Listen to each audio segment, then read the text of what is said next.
नमस्कार, आप देख रहे हैं ब्रेकिंग बिहार। अभी हमारे साथ है राष्ट्रीय लोक जनशक्ति पार्टी के बिहार के प्रदेश प्रवक्ता चंदन सिंह। इन दिनों बागेश्वर धाम वाले धीरेन्द्र शास्त्री को लेकर के बिहार का राजनीतिक पारा चढ़ा हुआ है। हालांकि शुरू में उनको गांधी का नामांकन करना था, वो नहीं होकर के नौबतपुर में जो जगह दिया गया, उसके बाद कल लालू के लाल तेज प्रताप यादव के बयान ने एक बार फिर से बिहार में राजनीतिक पारा चढ़ा दिया है। चंदन सिंह जी, क्या तेज प्रताप यादव ने कहा वो गलत कहा, या तेज प्रताप यादव अब तय करेंगे कि कौन आएगा, क्या बोलेगा?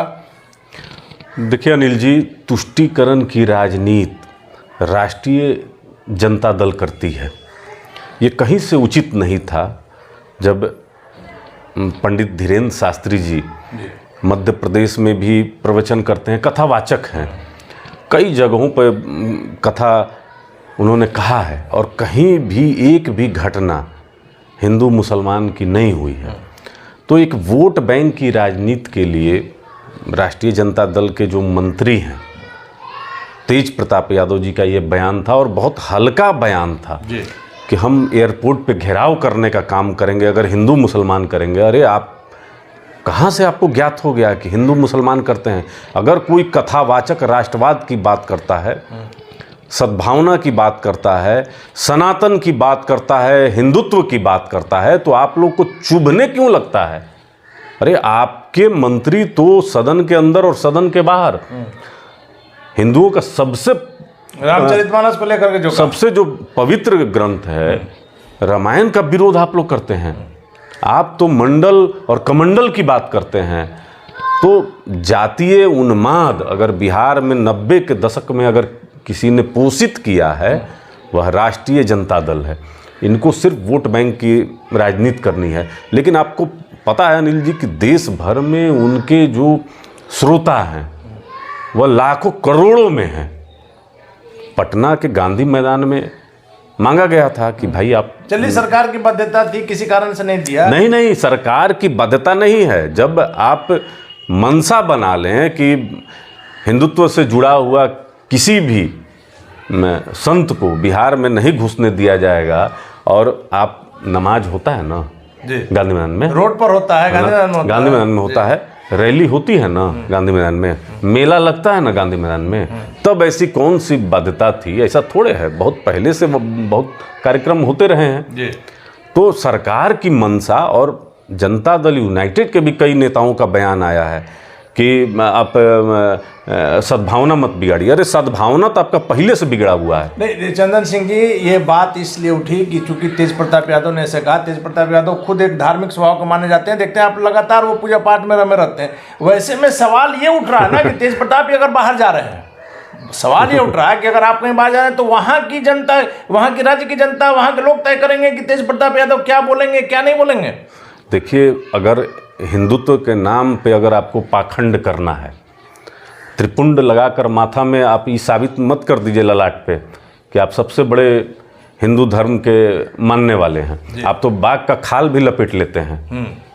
तो कई वीडियो उनके हैं, लेकिन ऐसे बयान ये हिंदू धर्म के मानने वाले, सनातन धर्म को मानने वाले लोगों के हृदय पे कुठाराघात है। और राष्ट्रीय जनता दल यूनाइटेड ये शुरू से करती आई है। अभी समाधान यात्रा में माननीय मुख्यमंत्री जी को हम लोग देखे, क्योंकि स्कूल में गए जहां मजार था वहां चादर चढ़ाया उन्होंने। क्या मानूं ऐसा कि माननीय मुख्यमंत्री जी और माननीय उप मुख्यमंत्री जी पंडित धीरेन्द्र शास्त्री जी का कथा सुनने के लिए जाएंगे? नहीं, देखिए चंदन सिंह जी, जाना नहीं जाना अपनी इच्छा है। यहाँ बात हो रही है कि इस तरह से माहौल खराब हो रहा है। ना हिंदू को कोई टेंशन है, ना मुस्लिम को कोई टेंशन है। नेताओं के इस तरह के बयान से सामाजिक सद्भाव बिगड़ रहा है। बिल्कुल, ऐसे नेता जिनको क ख ग घ का ज्ञान नहीं है, मैं मानता हूँ कि तेज प्रताप यादव जी का अगर माता पिता का लेगेसी ना रहे अनिल जी, तो इनमें कोई क्वालिफिकेशन नहीं है कि ये बिहार के मंत्री बन जाएंगे। ये आप भी जानते हैं और हम भी जानते हैं। के बेटे हैं, उसका लाभ तो मिलना ही मिलना। वही है जी। ऐसे बयान देकर बहुत ओछी राजनीति का परिचय तेज प्रताप यादव जी ने दिया है। लेकिन यही तेज प्रताप यादव जब मस्जिद में, मंदिर में जब लाउड स्पीकर से हल्ला हंगामा होता है, अगल बगल के लोग को टेंशन होता है, रोड पर नमाज पढ़ा जाता है, उस समय चुप्पी साध लेते हैं। जब पटना राजधानी में अतीक अमर रहे के नारे लगते हैं, उस समय तेज प्रताप यादव कोई तेज बयान नहीं आया। प्रताप यादव फेविकॉल खा के बैठ जाते हैं, उनके मुंह से एक भी शब्द नहीं निकलता है। तो मैं बार बार कहता हूँ, अच्छा इसी बिहार में ओवैसी जैसे जो एक कॉम्युनल चेहरा है और जो सांप्रदायिकता को कहीं ना कहीं बढ़ावा देता है और वो हिंदू मुसलमान में एक ऐसे विवादास्पद बयान से झगड़ा लगाने का काम करता है, उस पर तो आप प्रतिबंध नहीं लगाते हैं, उस पर तो आपका कोई बयान नहीं आता। सबसे बड़ा है कि तेज प्रताप यादव कौन है प्रतिबंध लगाने के लिए? सरकार है, आप सरकार के एक मंत्री हैं। बिल्कुल, इस तरीके के बयान बिहार सरकार के किसी मंत्री से आना ये काफ़ी दुर्भाग्यपूर्ण है और सरकार की मंशा को कहीं ना कहीं जाहिर देता है। लेकिन इस बयान के बाद सरकार के किसी वरिष्ठ मंत्री का, किसी बड़े नेता का कोई बयान नहीं आया, किसी ने कोई खंडन नहीं किया। अनिल जी देखिए, ये वो पार्टी है और वो सरकार है। अभी 2 दिन पूर्व का मैं बयान आपको याद दिलाता हूँ कि राष्ट्रीय जनता दल के पूर्व विधायक ने कहा कि पंडित जो हैं वो विदेशी मूल के हैं, ये रसिया से आए हुए हैं, ये बिहार के नहीं हैं। बराबर ऐसे बयान आते हैं। लग रहा अभी है आपको याद होगा वो बयान कि जब इनके आलोक मेहता का बयान आया है कि 10% वाले जो है कि राज नहीं करेंगे, तो अभी इनके जनता दल यूनाइटेड के राज्यसभा के पूर्व सदस्य बिहार को करबला बनाने की बात करते हैं। तो ये कैसे आरोप लगा सकते हैं कि इस तरीके के जो साधु संत हैं वो आके आपका सद्भावना बिगाड़ते हैं तो शहर का। चंदन जी, माना जाए कि जब चुनाव नजदीक है वैसे में जानबूझकर इस तरह का माहौल बनाया जा रहा है। बिल्कुल, ये जातियों में देखिए, एक तो मैं मानता हूं कि आदरणीय नीतीश कुमार जी ने बहुत गलत कदम उठा लिया कि बिहार को जातियों में बांटने लगे, जाति आधारित गणना, तो पहले से है। जाति आधारित गणना। अब लोग यहाँ पर टाइटिल में आपकी जाति खोज रहे हैं। देखिए, बिहार से बाहर जब आप जाएंगे तो बहुत ऐसे राज्य हैं अनिल जी जो बहुत आगे निकल गए हैं। मैं आपको आपके पड़ोसी राज्य की तरफ ध्यान दिलाता हूँ। अखिलेश हों या मायावती जी के समय में उत्तर प्रदेश कहाँ था और बाबा योगी आदित्यनाथ के समय में आज कहाँ है? करोड़ों अरबों रुपए उत्तर प्रदेश में आ रहा है इन्वेस्टमेंट पे। वहाँ अपराधी वहाँ पर डर से राज्य छोड़कर भाग रहे हैं। एक ऐसा नहीं तो इनकाउंटर में मारे जा रहे हैं। ऐसा एक वातावरण वहाँ पर कायम हुआ है कि वहाँ पर चहुँ दिशा में प्रगति हो रही है। वही बिहार है जहाँ जातीय उन्माद में धकेलने के लिए यहाँ के नेता लगे हुए हैं। चंदन जी, अगर आप धीरेन्द्र शास्त्री की बात कर रहे हैं तो धीरेन्द्र शास्त्री का भी अगर आप पिछले दिनों का बयान देखेंगे, हिंदू राष्ट्र बनाने वाली बात हो या जिस प्रकार से जो आपको पत्थर मार रहा, चलिए पत्थर मार रहा है ये तो एक बचाव की बात है कि जो आपको पत्थर मार रहा है उसके घर पर बुलडोजर चला दीजिए, ये समझ में आ रहा है। लेकिन हिंदू राष्ट्र वाली बात, ये बयान देने की क्या आवश्यकता है? देखिए, संविधान की मूल भावना जो है अनिल जी, वो हम लोग का हर समाज को लेकर चलने का है। हर जाति, धर्म, पंथ, मजहब को यहाँ मानने का सबको अधिकार है, सबको अधिकार है। लेकिन हिंदू जो एक जीवन पद्धति है, इसमें सभी जाति, धर्म और मजहब समाहित हैं। ये मानते हैं यहाँ के मुसलमान भी अनिल जी। तो फिर यहाँ सुन लीजिए, यहाँ के भी मुसलमान मानते हैं कि वो कहीं बाहर से, अरब से नहीं आए थे। चूंकि जो हम लोग पे मुगल का जो आक्रमण होता था, इसमें धर्म परिवर्तन हुआ और यहीं के हिंदू को धर्म परिवर्तन किया गया। ये सैकड़ों साल से यहाँ पर यही लोग हैं, कहीं से इनके पूर्वज अरब से नहीं आए थे।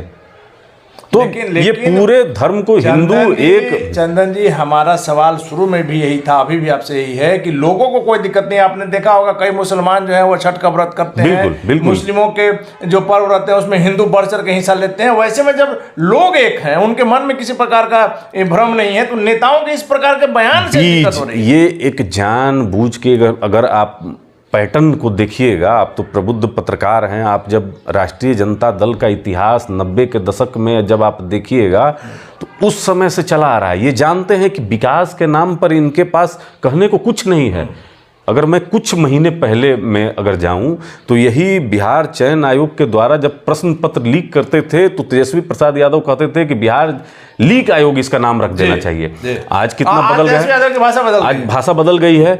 अब यहाँ पर नीतीश कुमार जी को बलि का बकरा बनाया जा रहा है कि जल्दी से बिहार की सत्ता में तेजस्वी बैठे, खेल यहाँ ये चल रहा है। लेकिन नीतीश कुमार जी के पास भी उपलब्धि के नाम पर कुछ है नहीं। बिहार में 17 साल से आप हैं, बहुत सारे ऐसे जहरीली शराब हो, बिहार में अपराध का आंकड़ा हो, कुछ ऐसा अगर पूरे देश में मैं उदाहरण के तौर पे अगर पूछूं तो आपके पास बताने को कुछ नहीं है। लेकिन कुछ का छोड़ दिया जाए तो नीतीश कुमार का कार्यकाल गलत नहीं रहा है, आप नहीं कह सकते हैं। आप लगातार देख सकते हैं कि बिहार में काम हुआ है। जैसे 2005 से 2010 में काम नहीं हुआ, मतलब क्या काम हुआ है? काम की अगर आप हमको बताइए कि अगर सबसे बड़ा चीज है कि जंगल राज के खिलाफ जब मुख्यमंत्री जी को दिया गया था तो जनता ने जो दिया उन्होंने शांति का माहौल 2010 तक सभी लोग मानते हैं ना कि नीतीश कुमार जी जंगल राज के विरोध में आए, जनता आज उसी जंगल राज की गोद में न बैठ गए, सत्ता जो न करा दे। हाँ, तो उसी जंगल राज के आप गोद में न बैठ गए।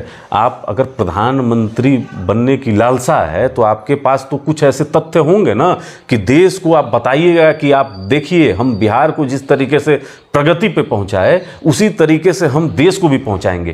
तो यहाँ पर तो गरीब दलित जो हैं एड़िया रगड़ के जहरीली शराब पीकर मरे, गरीब दलित बच्चियों का बलात्कार लगातार होता रहा। बिहार में कई सोना व्यापारी हैं जिनके प्रतिष्ठान को लूट लिया गया, और यही नीतीश कुमार जी सदन के अंदर कहते थे कि जो पिएगा सो मरेगा। आज क्या हुआ? नीतीश जी अपने स्टैंड से बदले ना, आज मुआवजा की बात कर रहे हैं। तो आपके पास नहीं है। वहीं माननीय प्रधानमंत्री जी के पास उज्ज्वला योजना, जनधन अकाउंट से लेके देश चारों तरफ से सुरक्षित हुआ है। आज एक भारतीय जब देश से बाहर जाता है तो गर्व से कहता है कि भाई मेरे देश का नेतृत्व मोदी जी कर रहे हैं। चलिए मुख्यमंत्री नीतीश कुमार पर भी कोई दाग नहीं है। निश्चित तौर पर इन दिनों जो भी बिहार में क्राइम बढ़ गया है, लेकिन दाग उस पर नहीं है, उन पर नहीं है, लेकिन वो जिसके साथ हैं उन पर है ना। तेजस्वी प्रसाद यादव पर लैंड फॉर जॉब का केस है ना तेजस्वी प्रसाद यादव पर। आदरणीय लालू प्रसाद यादव जी सजा याफ्ता है ना, आप मानते हैं ना। तो कई मंत्री इनके हैं, अभी तो सत्ता में आप बैठे हैं, आपके कई मंत्रियों के घर पर ईडी के छापे पड़े हैं ना। छापे पड़े हैं, उससे छापे किसी के यहाँ पड़ सकते। चलिए आखिरी सवाल मेरा है चंदन जी कि धीरेन्द्र शास्त्री को लेकर के जो 13 तारीख से बिहार में प्रोग्राम है, माहौल गर्मा गया है, नौबतपुर पटना के बगल में, वहाँ उनको जगह दिया गया है। वैसे में क्या लग रहा है कि प्रोग्राम को समय स्थगित कर देना चाहिए या क्या? बिल्कुल नहीं, अपने तय समय पे बाबा बागेश्वर का कार्यक्रम होना चाहिए यहाँ पर। और बिहार के 13 करोड़ जनता पलके बिछाए हुए हैं कि बाबा का वेलकम करने के लिए। और अगर कोई विरोध करता है, अगर प्रताप यादव विरोध करते हैं तो अगर कोई विरोध करता, मैं तो कहूँगा कि राष्ट्रीय जनता दल की राजनीति समाप्त हो जाएगी बिहार से। आप सनातन को गाली देकर इस बिहार में राजनीति नहीं कर पाएंगे। मैं बार बार कह रहा हूँ, आप जो भी बोलिए बहुत सोच समझ के बोलिएगा। देश के साधु संतों का अपमान। और देखिए, मैं तो यहाँ तक कहूँगा कि बाबा बागेश्वर का विरोध सनातन का विरोध है। ये एक मानसिकता के तहत किया जा रहा है, इस्लामिक एजेंडा के तहत किया जा रहा है, और एक टुकड़े टुकड़े गैंग है जो इस तरीके का विरोध का आयोजन ये लोग कर रहे हैं। चलिए, थे हमारे साथ रालोसपा के बिहार के प्रदेश प्रवक्ता चंदन सिंह जी, जिनका साफ तौर पर कहना है कि बाबा धीरेन्द्र शास्त्री का विरोध जो है एक सोची समझी साजिश के तहत किया जा रहा है, और इनका विरोध जो है सनातन धर्म का विरोध माना जाएगा। हालांकि धीरेन्द्र शास्त्री के बिहार आगमन को लेकर के, पटना आगमन को लेकर के बिहार का राजनीतिक पारा चढ़ गया है। उनके आने तक लगातार क्या कुछ खबरें आ रही है, अब आपको बताते रहेंगे। आप फिलहाल बने रहें ब्रेकिंग न्यूज़।